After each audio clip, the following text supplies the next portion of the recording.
अध्यात्म विज्ञान कोई धर्म या संप्रदाय नहीं है, ये स्पिरिचुअल साइंस है जो कुदरत के कानून पर आधारित है।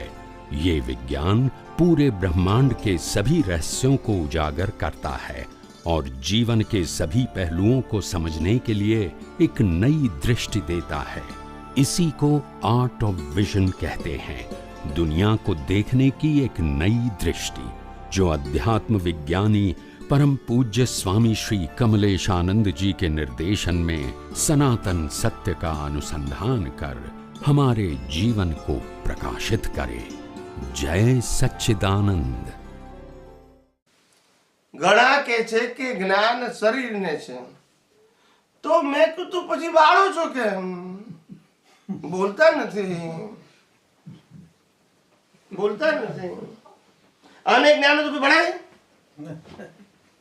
આપણે કાગળમાં જ્ઞાન હોય તોય ના વાળીએ, યસ કે નો? તો શરીરમાં જ્ઞાન હોય તો વાળીએ? શરીરને જ્ઞાન હોય તો ભણાય? હિન્દુસ્તાનમાં લોકોને એ જ ખબર નથી કે શરીર એ કુદરતે આપેલું કર્મ ભોગવવાનું ઇન્સ્ટ્રુમેન્ટ માત્ર છે. આપણે 100% નથી. સમજાય છે? Machine,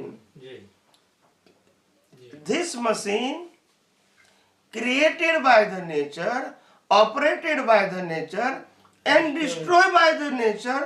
There is no our identity in this body. પણ આપણે માનીએ છીએ. ત્યારે ખબર પડશે કે આપણી કિંમત શું છે. આપણા આધારે શરીર છે, શરીરને આધારે આપણે નથી. આપણા આધારે જ્ઞાન છે, આપણે નથી તો જ્ઞાન પણ. અને શરીર અને આત્મા નથી, જ્ઞાન નથી, તો શું રહ્યું? તો પછી વેલ્યુ આત્માની કે શરીરના સંજોગોની? સમજતા નથી એટલે આવું થાય છે ને.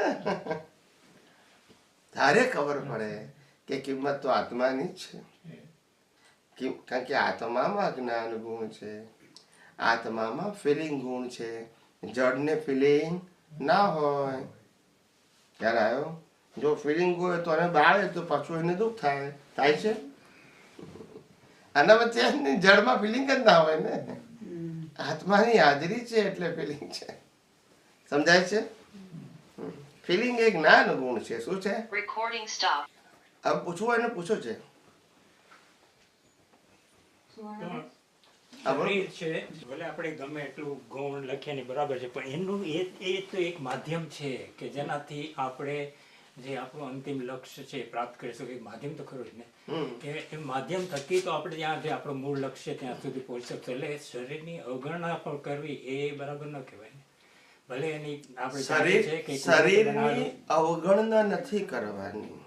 સમજો, શરીરની અવગણના નથી કરવાની. શરીર છે ત્યાં સુધી સનાતન સત્યને સમજી લો. અને એ દ્રષ્ટિનો વિષય છે. મન વચન કાયાનો નથી. મન વચન કાયાનો ક્રિએટર, ઓપરેટર, ડિસ્ટ્રોયર કુદરત છે, તમારા જ્ઞાન દર્શનનો નહીં. અને તમારું જ્ઞાન દર્શન છે, એમાં તમારે જે આગળ વધવું એ વધો. આને સબ્જેક્ટ ના બનો. આ છે ત્યાં સુધી પેલું પાકું કરી નાખો બસ. બરાબર. કારણ કે આ જે છે શરીર એ દુનિયાનું મોટામાં મોટી લેબોરેટરી છે. આ નથી તો કશું જ નથી. તીર્થંકરો પણ કેવળ જ્ઞાન પામ્યા આ લેબોરેટરીની અંદર જ. એટલે લેબોરેટરી તરીકે કરેક્ટ છે, ઓનરશિપ ડુઅરશિપ તરીકે કરેક્ટ નથી. બરાબર. ઇન્સ્ટ્રુમેન્ટ તરીકે તો છે જ ને. ખ્યાલ આવ્યો? અંદર રહેલા પરમાત્માને પણ એની હાજરીમાં લોક કલ્યાણનો ભાવ થાય તો પણ બોડી જોઈએ. આત્મા કશું કરી શકે નહીં. એટલે બોડીની વેલ્યુ નથી એવું નથી કહેતા. બોડી શું કહીએ છીએ? ઇન્સ્ટ્રુમેન્ટ. અને you cannot compare with the soul and body એમ કહેવાય. સોલની સામે બોડીની કોઈ વેલ્યુ નથી, કારણ કે બોડી અજ્ઞાનના ફળ રૂપે મળે છે, એ જ્ઞાન નથી. પણ જ્યાં સુધી બોડી છે ત્યાં સુધી તમે તમારા જ્ઞાન દર્શનને ડેવલપ કરી શકો છો. અને એમાં મન વચન કાયના સંજોગો આડે આવતા નથી.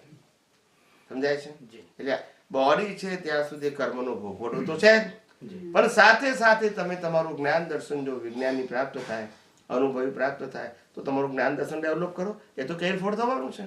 જી.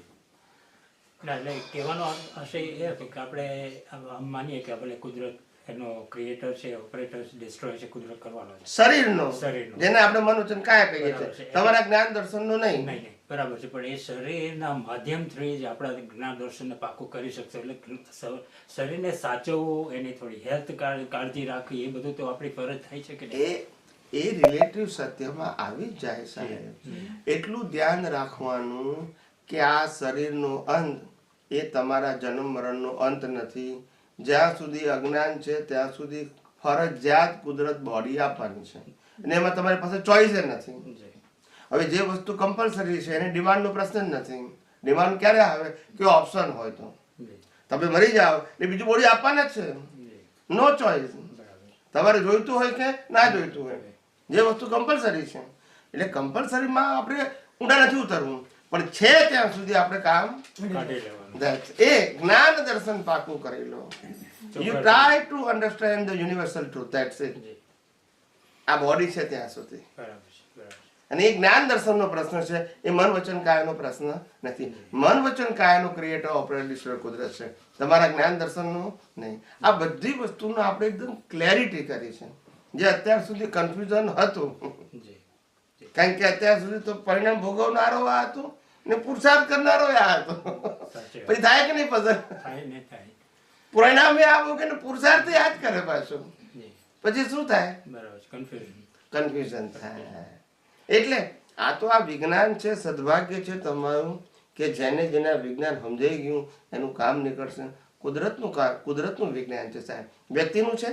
ના, વ્યક્તિનું હોઈ શકે વિજ્ઞાન? ના હોય શકે. વ્યક્તિની વાતો રિલેટિવ સત્ય જ હોય, પણ જે વ્યક્તિ સનાતન સત્યને અનુભવીને વાત કરે છે અને એનું નથી કે છે માટે કુદરતનું છે, પણ જે કે છે મારું છે તો પછી કુદરતનું નથી, તો સનાતન સત્ય પણ નથી. જી. બરાબર. બોલતા નથી. બરાબર. તરત પહેલા લગાવી દેવાનું કે મારું છે, સમજો કે સનાતન સત્ય નથી, જી. જી. અને સનાતન સત્ય મારે કામનું પણ નથી. પતી ગયું. આ તો લગાવી દેવાનું આપણે જ્યાં જઈએ ત્યાં.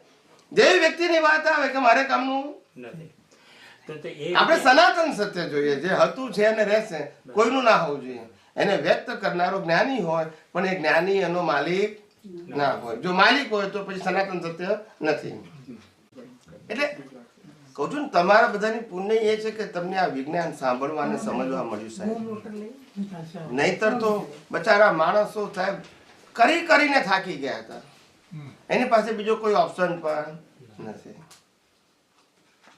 આ વિજ્ઞાન તમને કરતાપણામાંથી છોડાયા. શેમાંથી છોડાયા? અને માલિકીપણામાંથી પણ. અને કરતાપણું માલિકીપણું ગયું તો ભીખ અને ભય પણ. અને ભીખ અને ભય જાય તો આત્માની ખુમારી પ્રગટ થાય કે આ જગતમાં હું કશું પ્રાપ્ત કરવા નથી આવ્યો અને કશું ગુમાવવા નથી આવ્યો. આ જગતમાં હું રિલેટિવ સત્યને નાશ કરી સનાતન સત્ય હું મારા આત્મા સ્વરૂપને અનુભવ કરવા આવ્યો છું. એટલે મેળવવાનું ગુમાવવાનો પ્રશ્ન આવતો નથી. આવી ખુમારી આવે આત્માને. આ સમજાયા પછી